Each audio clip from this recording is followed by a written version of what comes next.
Who wants to get displaced from the place you're calling home, albeit for a short period of time and albeit with all the dangers that come with it? This is what some people in Montreal call home. Tents along Notre Dame Street, even as temperatures are in the double negatives Monday, as a new report by the City of Montreal's Ad Hoc Committee on Housing Difficulties finds that dismantling homeless encampments could have dire consequences on people's health. A lot of shelters are all full, so they have no other choice but to live in tents. Ronald Bray is a volunteer and recent client of the Old Brewery Mission and avoided ending up on the street after being evicted because he found a spot in temporary housing. But he says he's witnessed encampments being dismantled. People were living in tents, and every Thursday they would come clean up. Then at nighttime they would go back because they have no place to go. So that is their home. What do we do if we actually displace them? We're moving them away from each other often.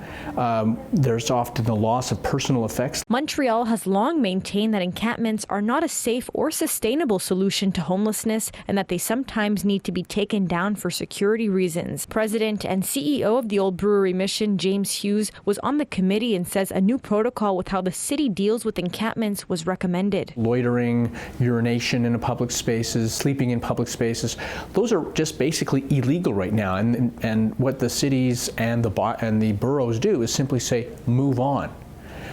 What if we had a new regulatory framework that said under certain circumstances, because there's no other place for you, you can stay.